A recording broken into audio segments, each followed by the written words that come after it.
Air travel can be so frustrating. If your experience is anything like mine, then this is what usually happens. We arrive at the airport and we're really excited for our trip, but then we have to endure the indecency of the TSA. Next up, we arrive at the gate and we have to wait for every single type of elite passenger to board before we get a chance. We arrive at our row and we have to wait for 2 people to get up so we can access our window seat. And it doesn't end there. The pilot gets on the intercom and announces that due to thunderstorms at our destination, we have to wait at the gate for 2 hours. Either that, or everything is clear, but we don't arrive at our destination on time. We arrive 1 hour early. We end up playing Angry Birds on our phone, waiting for our friend to arrive. These scenarios drive me absolutely crazy. I have a PhD in operations research. That means that I study efficiency, so I'm extra prone to be bothered by the seeming inefficiency. But the seeming inefficiency actually is due to some pretty hard problems that face on-time and efficient air travel. These challenges include aircraft boarding, weather, and congestion. So let's talk about the boarding process. What is the most efficient way and fastest way to board a flight? Traditionally, airlines boarded flights from the rear to the front. The reasoning there is that the passenger heading to aisle 20 should not have to wait for the passenger in aisle 2 to put away their carry-on luggage, finally settle into their seat, and get out of the aisle. Similarly, the outside-in technique boards the window seat first, then the middle, and then the aisle in order to save time. Researchers have developed analytical and simulation models and have combined these 2 approaches to develop the reverse pyramid technique. So which is best? Well, it turns out that back to front, what airlines use is not even as good as sending all of the passengers on the plane at the same time and having them fight for their seat. Outside in is only slightly better, and reverse pyramid is best, but no airlines currently use it. Let's talk about flight delay.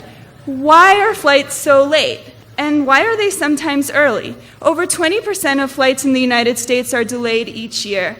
And the main reason is the weather, especially during the summer months when thunderstorms hit the East Coast, and that delay usually propagates across the entire country. Congestion is another leading cause of delay. So unfortunately, I study routing through weather, and the bad news is that the best aviation weather forecasts have very high uncertainty and very high variance. It's hard to predict the position of the storm even 60 minutes in advance. The result is that routing is largely tactical. What happens is that the pilot looks outside the window and looks at the storm and determines if it looks too scary or whether they want to just go for it. As you can imagine, the air traffic control is not too happy about pilots just going for it, so they prefer to ground planes at the gate. This is why you're often waiting at the gate. It's called ground delay. Another leading cause of delay is congestion. These are actual flight tracks over the New York region, and you can see that there's quite a bit of congestion, not only in the air but also on the ground. There are long taxi queues. So can airports do anything about that? Well, due to some Wild West scheduling approaches in the United States, this isn't a problem in Europe, airports are not allowed to limit the number of planes that are scheduled to depart at a given amount of time. So 20 planes can depart Denver at 6 a.m., and you can imagine how many of those will be on time. This delay propagates through the entire United States. So if my flight from New York to Denver is delayed, a bunch of flights out of Denver might be delayed. You have to thank your lucky stars if your flight is on time at 6 p.m. Do airlines do anything about this? Well, yes, they optimize. They try to solve large-scale mathematical models to minimize the expected delay and maximize their profit subject to various constraints. One result of this is that they have lots of buffers in today's airline schedules. So right now, a flight from New York to LA is scheduled to take 1 hour longer today than 15 years ago. That's why you might arrive at your destination 1 hour early.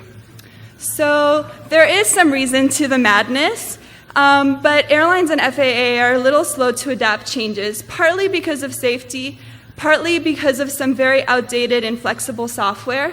So good luck out there.